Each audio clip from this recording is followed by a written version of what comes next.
everyone, just wanted to thank you so much for tuning in to the episode. Before it starts, I did just want to preface that we filmed this last Friday, and literally I want to say like an hour after we recorded, Ange was sacked. So there are some questions regarding Ange, what Lauren's thoughts are when it comes to having him stay or having him leave Spurs. Obviously, at this point, we do know that he has left. So, just wanted to preface that saying we didn't know he was going to be sacked, and he got sacked literally an hour after we filmed this. So it's kind of quite interesting to see her thoughts on it and then kind of what happened. And yeah, thank you again for tuning in. Let's go ahead and get into the interview. Thank you guys so much for your support, and see you later. Bye.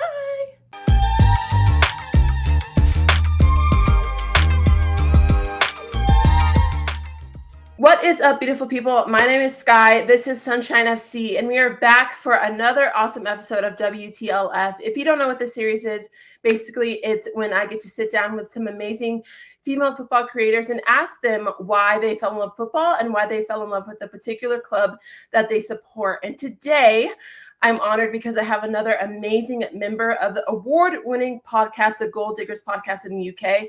She's also another contributor to a Spurs-related podcast called Hometown Glory, which I definitely want to know more about in this conversation. But we're going to get started. I'm going to go ahead and bring her on. And it's only right because, United just played Spurs in the Europa League Final, and I thought I have to come back and get a Spurs fan on. It's only right, to show some respect. It doesn't feel great that we lost, but, I won't hold a grudge. I won't hold a grudge. But I'm really excited to just talk to her, especially because they won a trophy, and I know she's feeling a lot of amazing things. And as a fan of football, when you get that trophy after you haven't had it for a while, there's no better feeling. And so I definitely want to give her the opportunity to share about what that's been like for her after, growing up a Spurs fan and not having those moments growing up. And I'm sure this moment means a lot to her. So we'll get into that. But I definitely want to go ahead and introduce the next guest on the podcast, Lauren. Hello. Hello. How are you doing? How are you? I'm good. I'm in this blur of, what, nothing can get me down. I think that's where I've been for the past 2 weeks. Oh, that's awesome. Well, thank you again for joining. And I'm really excited to talk to you about your story. But as we're here, as we get started, let us know where you're from and just kind of how you started falling in love with football and became a Spurs fan. We're just going to jump right in. Yeah, sure, of course. So I'm a born and bred East Londoner. Pretty much lived in East London all my life. My dad is a Spurs fan and my mum is a Chelsea fan, actually. And at some point, when I was extremely little and I don't remember, I made a choice.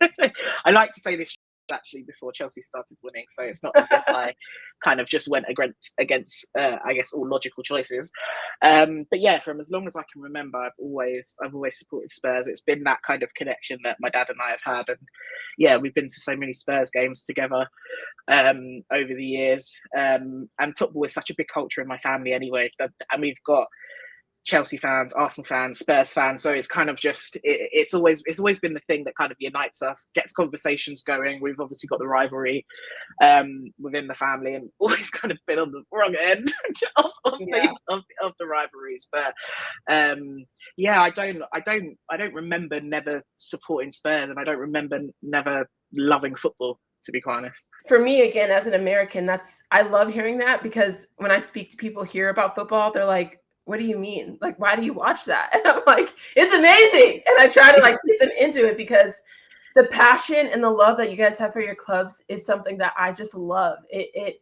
really is. And your banter, your rivalries, it's one of a kind. Definitely one of a kind.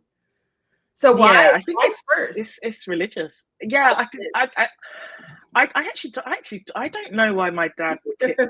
I think sometimes it is kind of, you go against the grain. There's obviously a lot of Arsenal fans. I think Arsenal are the club that have always had the streets, have had the ethnic minorities. But I have no idea really why my dad picked Spurs. But obviously I picked Spurs because of him, and I was very close to him growing up. But I think one of the parts of being a Londoner is it doesn't really matter geographically where you're located. You pick your team. So it's, within London, there are loads of Arsenal fans. There are loads of Spurs fans, loads of Chelsea fans, loads of Man United fans as well. So that's probably one where there's quite a few United fans who are living in London. And I think, from a football is ingrained as part of our culture. I think it's definitely I think the working class nature of I guess of being kind of either children or grandchildren of migrants, and I think that kind of connection that you've got within London, and then football is the way to I guess bring so many communities together. It's kind of like the thing that we've all got in common despite the rivalries. But even when I go into work, it's the small talk. It's the thing that gets conversations going. Everybody's always there talking about football. Right. So you're with your family. You chose Spurs, for better or for worse. As you're growing up, did you ever, I guess, when did you realize I kind of want to talk about this online, or, how did you get into that space where you felt, because let's be real, it's not easy to want to put yourself out there. And so where did you get to a place where you're like, I'm going to talk about this online or with other people? Yeah, do you know what? I think the point, I've always loved Spurs. I think the point where I became obsessed with Spurs was probably around kind of the Harry Redknapp era. We qualified for Champions League for the first time. It kind of like, oh god, maybe we're a big club. And then the real obsession was under the Poch era, and just kind of going through those league title runs and not winning. But that's kind of really where I became obsessed, and every conversation I would have, I could relate back to football. And then I had some friends at uni, and I think kind of it was at a point where podcasting started to become a thing. And then I actually started listening to Gold Diggers, and then this is the end of my third season now, and I think around that summer they were looking for more people, and I thought, you know what, all I ever do is talk about football, so why not? And I like this podcast, so I just applied to be on it, and then they said, yeah, we want you as a Spurs fan. And it's just grown from there, really. I think it's, for me, it comes naturally because it's something that I just love talking about, something that I'm really passionate about. I studied sports science at university, so it's kind of like understanding like sport, not just from watching it tactically, but the business of sport, the way sport runs.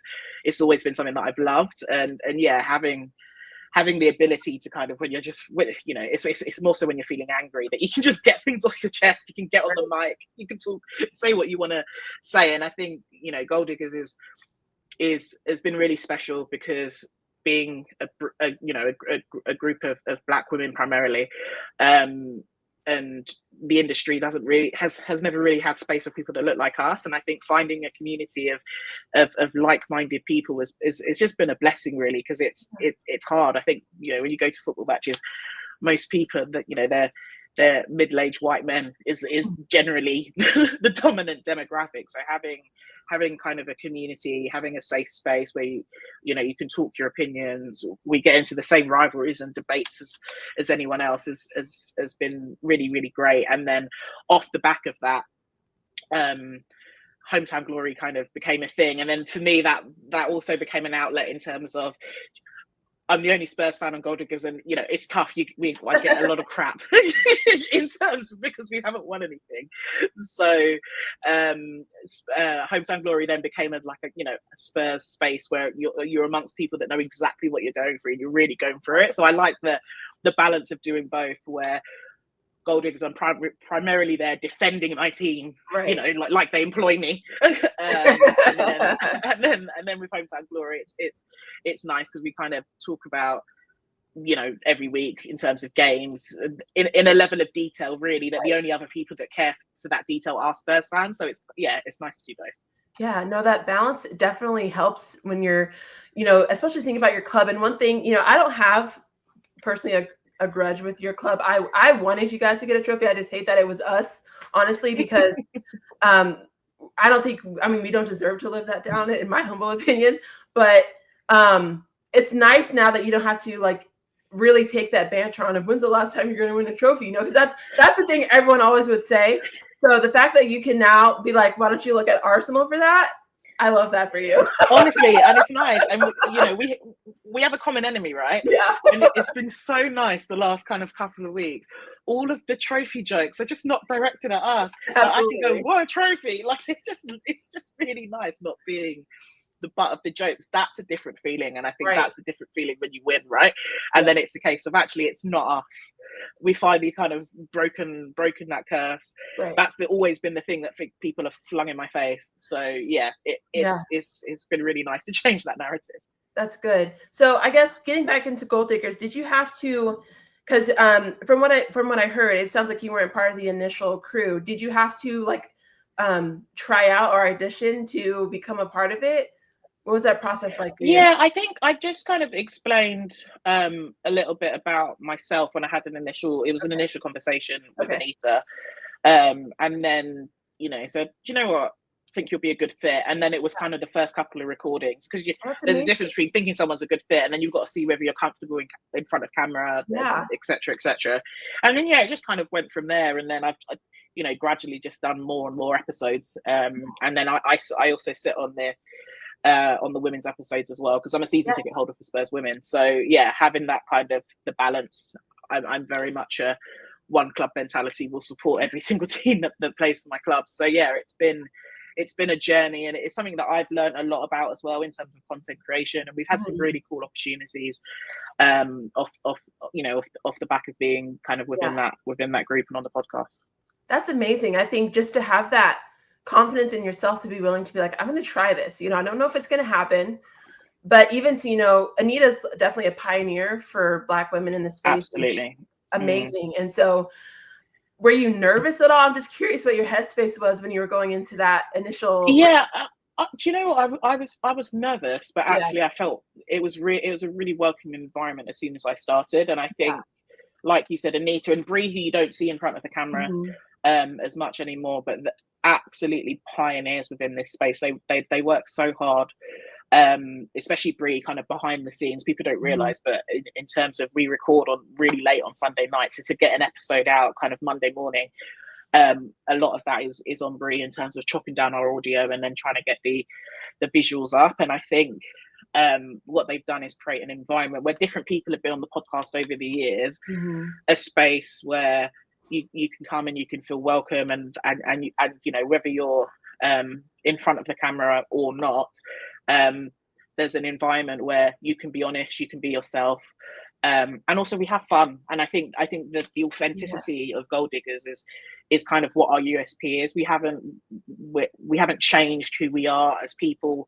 in terms of, I think you can probably, when you watch it, you can see everybody's different personalities shine through. And I think yes, we're operating in a space where there aren't most people like us, but we're not, it's never been a feeling to kind of bend to fit into that space. It's a case of, well, this is who we are as people, take it or leave it. Right. And so you were in Gold Diggers, and then did that kind of give you the initiative to maybe start the Spurs podcast, Hometown Glory?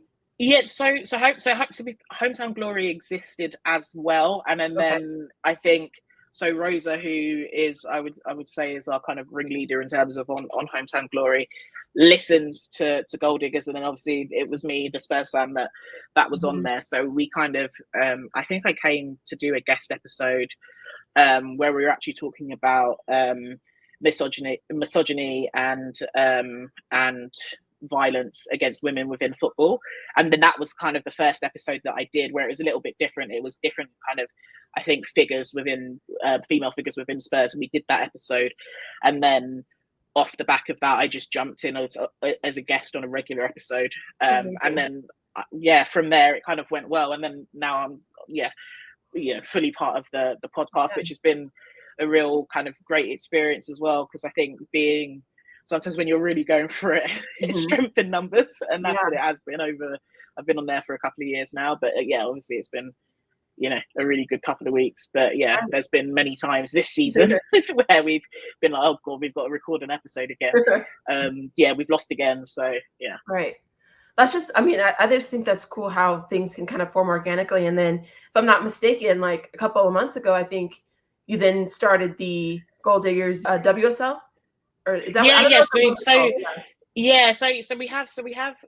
had a women's segment, I think, for a while, but it's probably the time and where we've really started being consistent. I think where we've realized that there is a specific audience there are a lot of people that maybe there are people that listen and watch both teams, or for their respective clubs, but there's also a market, and we call it WOSO, where people are real specific fans of the women's team. So I think we kind of, to call it a bit of phrase, got our shit together this season, especially to be a bit more consistent and releasing those episodes. And I think a lot of the time we're known for WSL Unfiltered, which is where we find the craziest tweets that we can find, and then we just read them out. And I think it's given us a way to connect with a slightly different audience to people that maybe just listen or watch, the men's episodes. So yeah, for us, that's been a real success this season. But I think, again, it's about consistency, and you get it right. It's tough, and it's not easy, because a lot of us, we balance this with our normal jobs in terms of putting out content, but being able to connect with your audience through your personality, whatever it is. But yeah, probably consistency is the thing that you need the most. Definitely. Well, I just want to say too, we'll continue speaking, but just to give you a little bit of flowers, like, I know I don't know any of you personally, but for me, it was so huge to see Black women having fun, being themselves, talking about a sport that they love, and creating that space online. When I first saw like a few clips of you guys on TikTok, I was floored. I was like, oh my gosh, these girls are amazing. And I loved how you guys all, repped your own clubs and had your own personalities. But it was just so cool to see that, because, I'm kind of in this by myself, and it can get a little intimidating. But to see that there's other women doing it and doing it well and having fun, it was so encouraging to me. So please continue to keep doing what you do. You're impacting a lot of people. Keep working hard. And I, continue to wish you all the best in everything that you're trying to do, whether it's new things that you're already in, because it means a lot to a lot of people who watch you guys. So it's really awesome. No, thank you. And that means a lot. And I think it's important, right? Sometimes it's that age-old saying, you can't be what you can't see.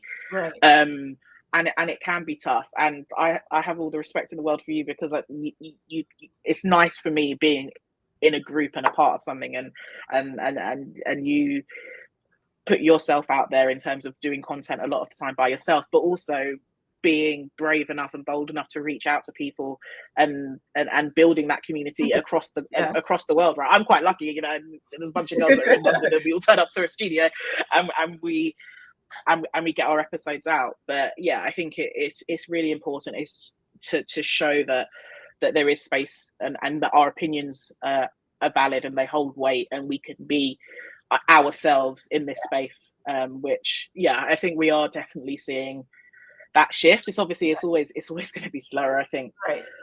Especially within the UK. I think racism and is very different, I think, within the UK in comparison to how it is in the US. So it's never easy, but I think, from all of us, it's a case of you don't give up, you show up, and we continue to kind of put out that content and continue to be ourselves. 1000%, definitely. So as long as, if we can keep encouraging each other, I think that's where we can, find the determination to keep going. So always here to support you guys and what you're doing. So keep that up. So getting into Spurs now, we had a final. What's your headspace? You've gone through this journey as a Spurs fan where you're just like, here we go again. Like we've been in, Champions League final. We've been in these situations where we could have won a trophy. You've had great managers at times, great players at times. You still can't find a way to get over the line. You're here. Honestly, this game could have gone either way. What was your thought process coming here again with another trophy that you could win? Do you know what? I think it was one of those where my headspace going into the game was, the league may not show it, but in my headspace it was we have been a better team than United based on the matches that we have played. Right. However, my headspace was I think but it could be very Spurs for us to turn up and then just do what we usually do and lose a massive game. So I was kind of, in a way, kind of, if we play and execute the game plan, we should win. But equally, I felt sick, because I've been here many, many times where watch it, like that Champions League final, everybody, we'll all talk about, for example, the Lucas Moura hat trick, and it will go down as one of the best Champions League for decades. But to see us then not turn up in the final against Liverpool, obviously we conceded the penalty after like 20 seconds, which was ridiculous. But to see such a big occasion and players just not get themselves up, it's been tough. You get so close, you start dreaming what it will be like, because it doesn't happen to us often. So yeah, to make the final, to just get over the line, it was huge. And I watched the screening at the stadium, and it was just to be there with like thousands of people. We completely pretty much sold out the stadium, and I think not many clubs can able to do that. And maybe part of that is desperation to finally win something. But the last couple of weeks, it's just the monkeys off our back. That's the biggest way to describe it. Like our chests are just. My chest is puffed out. Like I'm walking taller. It's a different feeling. And I think, like I said before, we've been the butt of the jokes for so long, and then you can't really, there's no real comeback to go and win a trophy when you haven't gone and won a trophy. So yeah, it's just been a beautiful feeling, I think, because it's been heartbreak after heartbreak of kind of, you never stop supporting your club in terms of, you may feel frustrated or angry at the end of every season, but it would be like, yeah, okay, cool, don't worry, I'll be back again. But yeah, to get over the line, it's been sweet. And also for it to be a major European trophy as well, knowing that our neighbours down the road have not won any. It's been nice. Absolutely. And I think too, I think a lot of people didn't really think about, I guess, our record. I think Spurs and United fans did, but we haven't beaten you guys technically in a couple of years now.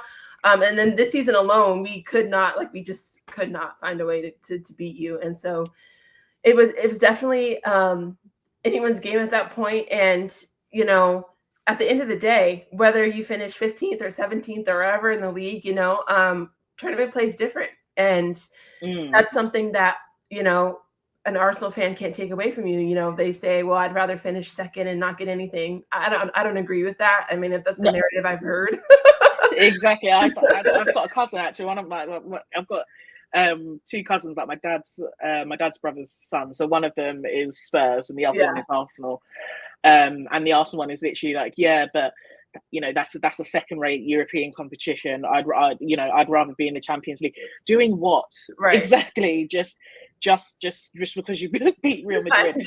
I know. Sport is about winning. It's always been about winning, and it doesn't matter if it's football or any other sport. You enter a competition, and the objective is to win it. And if you don't win it, it doesn't matter if you come second or you come 15th or 17th.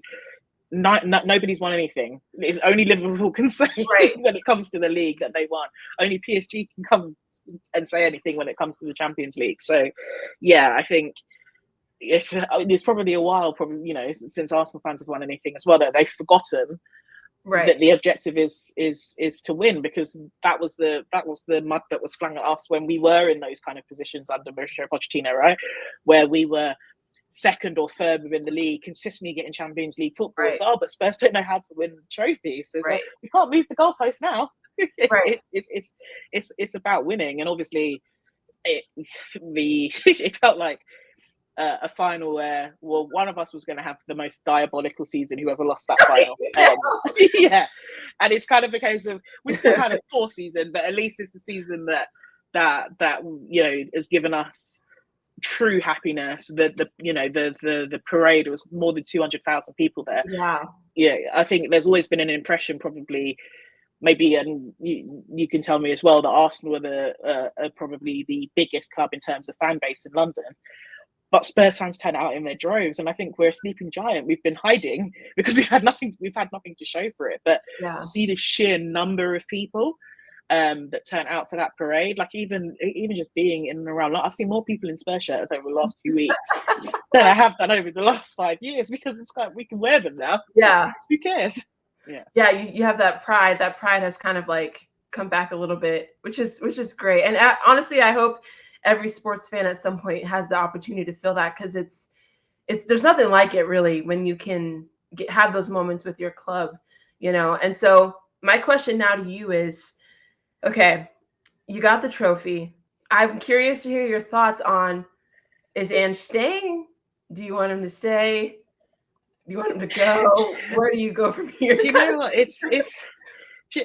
I would say, you know what? I feel like the first 7 days I was truly on a level of bliss, and I feel like the last 7 days I've been getting progressively angrier at the fact that we're still in this mess and this cycle, and it looks like, you know, when I look at the fact that you guys have already signed Cunha and everybody else, and I'm like, why do we look like the team that lost the final? Like we can't make up our mind about the manager. I think based on how the players have come out publicly and said, no, we want this manager to stay, I don't think we should risk disrupting the dressing room, even though probably up until that final I said, no, he's got to go regardless, even if he wins it. But I think there's a togetherness, and we've seen it, the way that the players have come out and shown their support for him. I think usually, I mean, I read a stat earlier, so today is actually 2 years since Ange became manager, and the last time we've only had one manager since 2012, Mauricio Pochettino, that has completed 2 years at Spurs. Wow. And so crazy. This cycle of, it's ridiculous, right? We are a circus. People don't realize, but we are a circus. And I think a bit of stability is probably exactly what we need. I think if we were to chop and change again, it's kind of a case of, well, the whole point of being of why Antonio Conte came, why Jose Mourinho came, was to try and break our duck and win a trophy.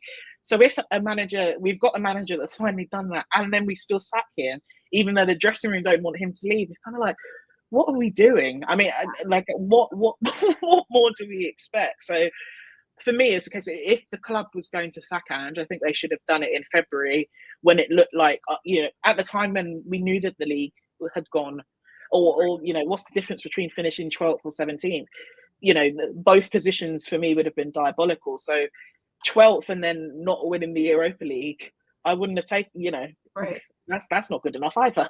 So it's one of those where I think the longer this goes on, it's causing hysteria. It's ruining the fact that we've won a trophy. And I think it's a different situation, for example, to Ten Hag. I think United you guys are used to winning trophies. Even if you're not playing badly, you still tend to pick up many trophies.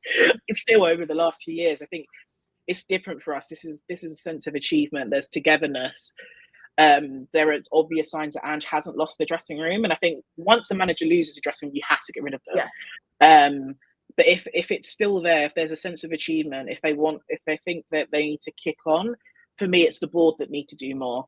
You've got Champions League football now. Beyonce performed last night. She's got God knows how many dates. We've got how much revenue coming into the club. Spend some money. I saw on TikTok, like the whole store's Beyonce merch. I was like, what is going on? And I'm like, look how much money we're making. So I just think give him what he's asked for, which this summer is experienced players, and then we'll see. But yeah, I just think to go back to square one again, it's kind of a case of, so winning the trophy also wouldn't mean anything. The circus continues, and I just don't have the energy. Really, I think. I mean, if you think about it, like, and please, you're a Spurs fan, so please correct me if I'm wrong. Like, this next season is kind of a big season for you. Like you said, you have UCL football. Obviously, you want to improve in the league. I think that's something that I want to. Like, being at that level was, to me, so unacceptable for United. To be battling, right above that relegation line, even though the other teams were so poor underneath it, like, it was embarrassing. I don't want to do that again. Yeah, no, of course. And then it comes down to, okay, how are you going to plan for that? But then also, you do need some key players to kind of help you improve as well. I think there are some positions where you guys need, those more experienced players and more quality. Maybe I think on the attack, I could be wrong, but that's just what I feel for you guys. But I don't know. Is that kind of how you're thinking too, in terms of getting ready for next season? Yeah, absolutely. I think to be honest, I'm seeing a pattern. I think people probably don't realize, and you only realize if you're Spurs, but when Mauricio Pochettino got us to the Champions League final 2019, in that calendar year, we didn't win an away game after January until November, when we had sacked him and brought in Jose Mourinho. Our club do not build a squad that's capable of doing really well in Europe. The league form suffers. And I think we've seen this pattern. When Conte got top four, then we were playing Champions League football. And then our form fell off a cliff, and then you had him ranting after losing to Southampton. And then we had to, and then he was sacked too. I think what we need, you're right, I think is more quality. I think we need experienced players who have either played at Premier League level or who have performed in the Champions League. I think it's all well and good building for the future, but if you know that the average tenure of your managers is less than 2 years, who are you building for? Right. You know, we could have 3 or 4 managers by the time that the 18-year-olds that you're signing, come into their peak. And I think, yes, it's nice to have young players, and that's the identity of Spurs over the years. But actually, we need robust players. We need players with more quality. Like it's all well and good Brennan Johnson scoring that goal, and yes, right, he's been our top goal scorer. But if you look at him as a player, he's not very good. Yeah, and it's kind of like that cannot be the pinnacle of right, the type of winger that we have. Because if I'm watching Kvaratskhelia or I'm watching Due, and I'm literally thinking we're going to lose 50-0. Yeah. In that Super Cup final. Do you know what I mean? I was going to ask you about that. Yeah. So it's got to be a case of the club have got to provide, Ange with the tools, or if they do decide to sack him, whoever comes in next, it can't be a case of, I always use an analogy, and with the supermarkets, like Waitrose, for example, here is like a premium or Harrods, premium places where you can shop. Okay. You can't ask a manager to deliver there, but then you're only asking them to shop in like the really, really budget ones, like an Audi, because it's right, like, well, you can't ask a manager every single year to overachieve, because at some point they're not going to overachieve. They're just going to do the average performance, or sometimes they're going to underperform, like we have done, and we finished 17th. Right. So there's just too much, for me, inconsistency in terms of the approach, in what the club are doing. And I think the club get away with it too much. And I think probably the same that United, like Ten Hag winning that FA Cup kind of papers over the cracks. And then it's a case of, it's okay, we'll just continue with this strategy. And it's just not good enough at a club level. It's always the manager that takes the flak. But it's like, well, what are you doing to support? Why have you bought so many players who are not good? Right. And I think, I don't know if this is the same with Spurs, but one thing that I've constantly talked about that's frustrating with United and how it's run is they don't have a club identity. Like, I'd rather if United said, we want to play, 4 at the back, like if they had what they wanted to do and then they recruit for that, and then they bring in a manager that plays that way, instead of bringing in different managers who want different players to play their football. And then you sack them, and then you have all these players who play a back 3, and then you bring in a manager that plays a back 4, and it's not going to work.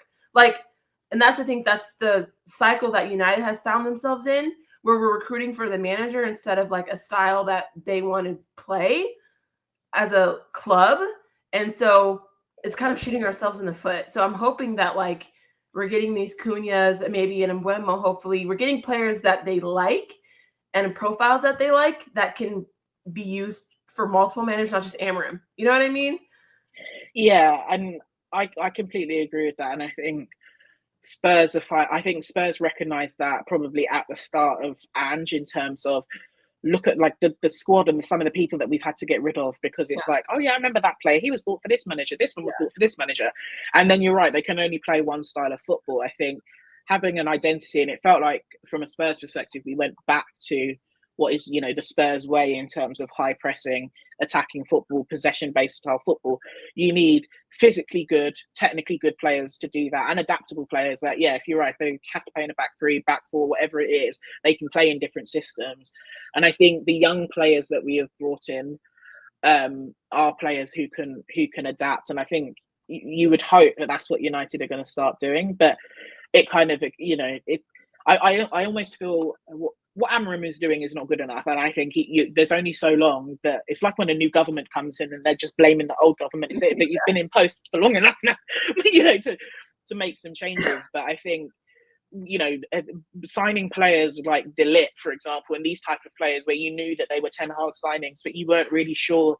You were going to try and sack him anyway, but you decided to keep him. And now Amorim's being asked to do things with players that clearly cannot play a system, and then it's a debate of, well, maybe you need to adapt until you can get the players that you need. But yeah, it's kind of it's very easy. We'll always kind of blame the managers and blame the players, but actually, when there's no strategy coming from the top, this is how you end up in that mess. Right. And I think you guys, I mean, a lot of clubs are run better than us. Let's just be real. I think you guys definitely, if your owners and everyone took it seriously, you guys could really do some damage. I mean, you have a wonderful facility, you got some money, I think it just comes down to, are you going to really sit down and get this done? If they can be serious in the transfer windows, get some good players in, you guys could really make a name for yourself, in my opinion. Yeah, I think that's why, like Change for Tottenham, an organisation who've been organising a lot of protests. That's why Spurs fans have been protesting, because there's an article that came out recently. Our owners, in the years that they've been the owners of our club, of their own money, they've invested the equivalent of £5 million a season into our football club. Just £5 million a season. And it's and that is a case of, why would you own an asset and not put your own money into it, and then look at the position that we're in, where every summer that we're seeing record revenues, we're seeing all of these deals, Formula One, Beyonce, all of this stuff, all of this money coming in, but then every summer we're like, oh, we have to sell to buy. And it's a case of, when are you going to put your own money in? And if you can't deliver success, because I look at this Europa League trophy, and I think that is Ange going against the club grain, where he gave up on the league season. He said, we can't do both, we're going to try and win the Europa League. That is not the Spurs way. Daniel Levy would have wanted to finish 12th, because that would have been more revenue in terms of our finishing position. I think there's anger in the Spurs fan base. It's like, well, if you guys can't deliver anything, hand over the keys and let somebody else try. Right. Because a record of being an owner for nearly 30 years and all you've got is a League Cup and a Europa League to show for it, that's not good enough. Really and truly, if you're going to be a big six club, and I always say this, Spurs are now top 10 richest football club in the world. You're going to be judged by the standard of the people that are around you. You're going to be judged by the amount of trophies that you win. You can't there's only so much valuation that you can add by building hotels and all of these type of things. The reason why Manchester United are a superpower is because of how much they won over the years. The reason why somebody will say, oh, do you know what, I don't really care about not having Champions League football, I'm going to go because it's Manchester United, because they watch Manchester United win trophy after trophy after trophy when they were a child, and they want to play for the football club. You can't get that reputation by having Cowboy Carter tours and a Formula One track underneath. You have to win. And I think what angers me about the way that the club is run is like, where is your ambition? Where is your desperation and your determination to win consistently? And that's the bit that pisses me off the most, because it's a case of, look, we've won this trophy, we've got over the line, we've got a squad now that's got a taste of winning.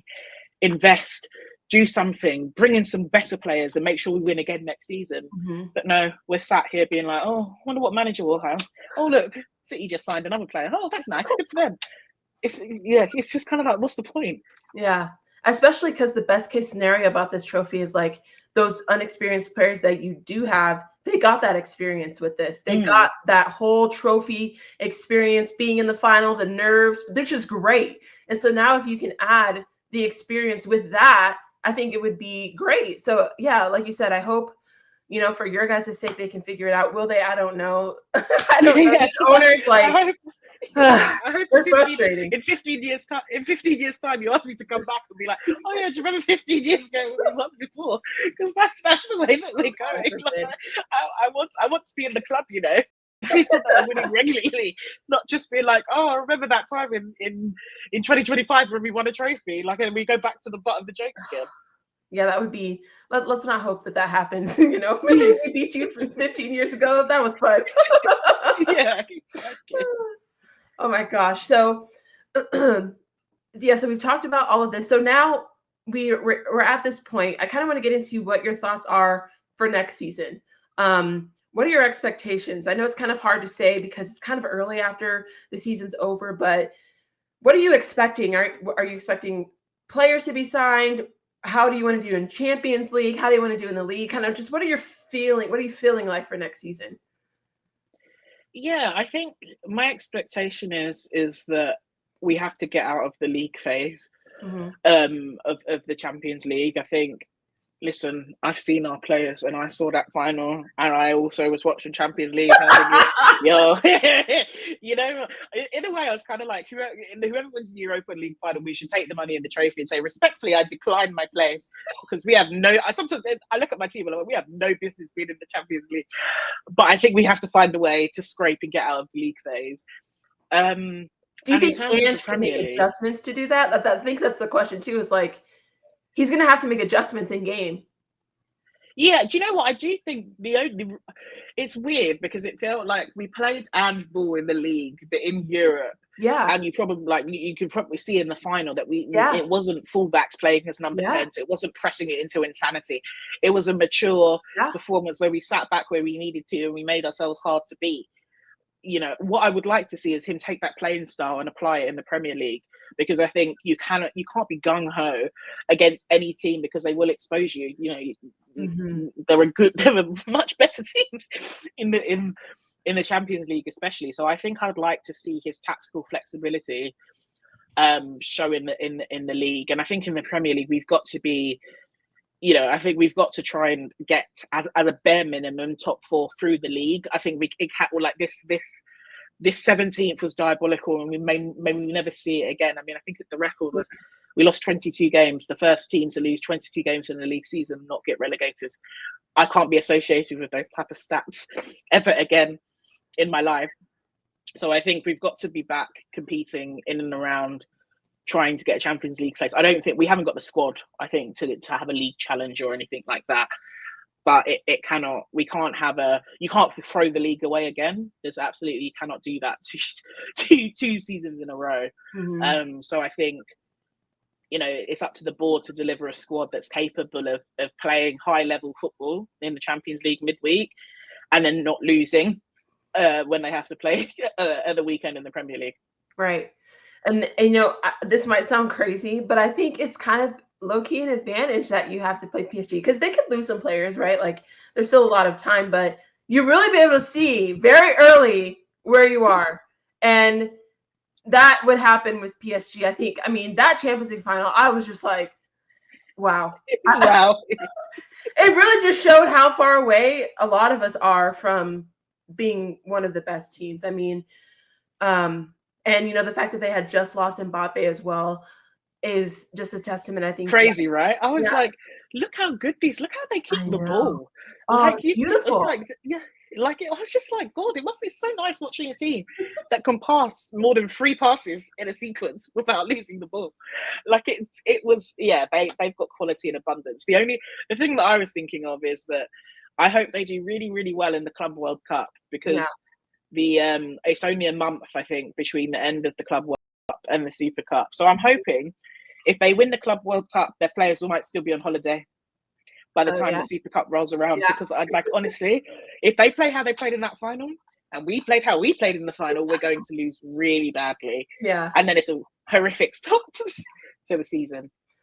Well, hopefully, you know, you guys get some players, and again, it'll just be a good starting point to see kind of where you are and how you can improve. Hopefully it'll give you a good little test into that Champions League play as well. So and I think it'll be hopefully good. But like you said, you know, PSG, they have a lot more games to go, so maybe they won't be as you know. But you have to win the trophy to be in that match. So you know, someone has to lose. Probably be us, but we'll see. And you know, like, I'm gonna be honest, like, I'll take it. I would take it. Would I get embarrassed? Maybe, but like, that means I won, and I want to play the best. If you want to be the best, exactly, you got to play the best. You know, absolutely. That's the price for winning the Europa League. So yeah, I think.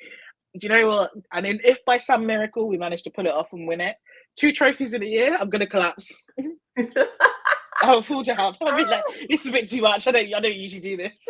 Listen, for Arsenal tiers alone, I would love nothing more than for you guys to beat PSG, because that would just set them off of a cliff. Yeah, it would honestly. We would have made the start of their summer bad, and we would have made the end of their summer even worse. Yes. So yeah, fingers crossed, because you know, according to Arteta, even though Arsenal lost both legs, they were the better team. They were the best team in the Champions League. So yeah, it would be lovely if we could beat them. I don't like. I know we're not talking about Arsenal, but again, like if I was an Arsenal fan, I don't know how they do it because that man drives me crazy. He's delusional. Yeah, he irritates. He actually irritates me because the level of delusion and the lack of accountability that comes out of that man's mouth. And then to be like, oh, it's the ball. Have a loser mentality. It's a different ball. We can't play good with that one. It's not as like heavy. I'm like, what are you talking about? Exactly, because it was the same Arsenal fans that when Klopp would talk about the grass, they were laughing at them. So it's like, look, you guys are hypocrites, more so than anything. I know. So one thing I always ask guests that come on this podcast is if you could talk to your younger self, or maybe another young girl who wants to talk about football online, what is some advice that you would give them heading into this space? Yeah, I think don't be afraid to put yourself out there. I think that was for me, like even when it came to applying to join Gold Diggers, I'm denied over that decision for ages, thinking, oh God, like, you know, what if they say no, what if they don't want me? And I think fear of rejection and rejection can take many different forms, I think, in content creation or whatever it is, in terms of it's hard, especially when you're building out, where you're trying to get views and you're trying to get people to engage with your content, and you may think you've made something amazing and then nobody watches it, and then you start to think, was it not good? But I think being brave and not being afraid to push yourself, I think that will definitely help. And I think never lose yourself in this journey. So I cheated, I said two things, but I think staying true to yourself and staying authentic, that's the reason why people connect with you. So don't lose that, whatever opportunities may come your way. That's great. No, that's so good, because I think, you know, especially when you're online, it's so easy to fall into the comparison trap of somebody that's doing something that's working, and you're like, wow, that's amazing.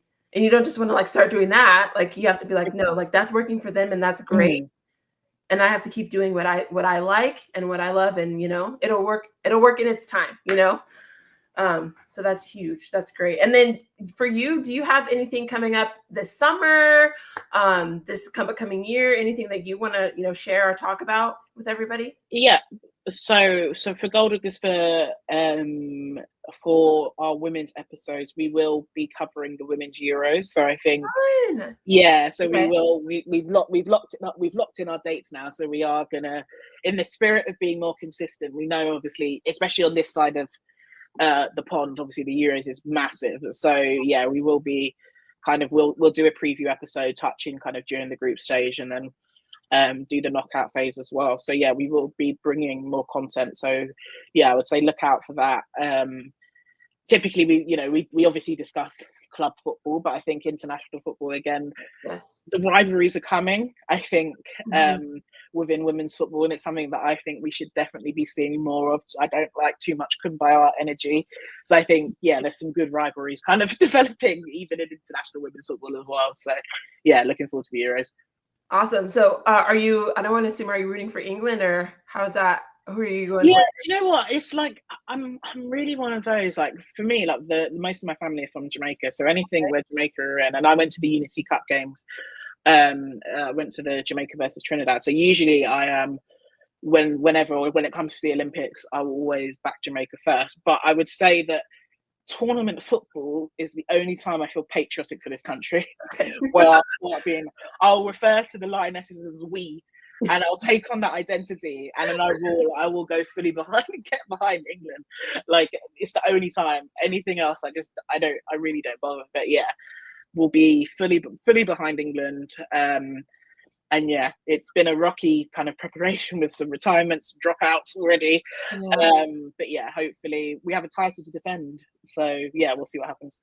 Yeah, that'll be a lot of fun. Well, just so everyone who's watching this knows, all of Lauren's links and everything are going to be in the description. So be sure to check her out and support her on all her endeavors. That's the main purpose of all this, is to get to know these women and to support them in what they're doing. So I hope you have a great time. Euros is always a lot of fun, and yeah, we'll see how that goes. But thank you for joining. Is there anything else that you would like to share or talk about before we go? No, I just a message to you. Keep doing what you're doing as well, because I think, like, I know Tima did this series before, but I felt like that's what connected us, right? So I think, like, it's an incredibly brave thing. But I think having that connection and the community, Mm-hmm. there's somebody that's on for me on the other side of the world, but Mm-hmm. we share our love of football. I think that's really powerful, and I think. Mm-hmm. Yeah, even though a lot of the time we sat there and we feel frustrated when we watch our teams, I think the beauty of having this sport that brings us together, it's great to see you shining too. Oh, thank you. Yeah, I know that's one of the main reasons why I love football. People ask me all the time, why are you as an American so obsessed with football? And honestly, like, so my journey with football is very new.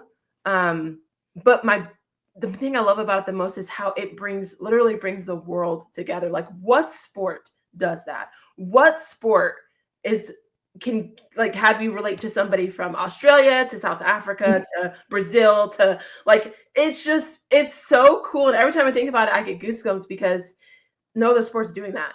And not only that, like when you see like a certain run of play and like I don't know, it doesn't compare. Like I'm here watching basketball. I played basketball, but nothing compares to when you watch someone do something amazing on a football pitch. I don't know how to explain it, but it makes me happy. So that's why I love I completely agree. Like I will watch any sport.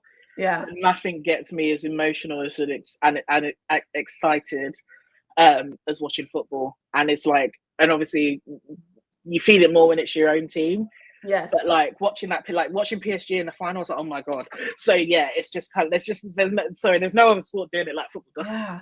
And then I mean, and then just the backstory of like the manager and his daughter, like there's so many. Yeah, it's just like your heart. It's like, honestly, I welled up when they did the tifo. Oh yeah. I was like, oh my God, like yeah. So yeah, it's you're right. That's what it does. It brings us together, no matter who where you're from. The common language is we can talk football. Mm-hmm. Definitely. And now I'm communicating with you and you're all the way in the UK, which I absolutely love. So, but thank you guys again for tuning in. This has been episode 3 of W.T.L.F, which is Women That Love Football with Lauren. I've had a great time and thank you so much for joining. It's been great. Thank you.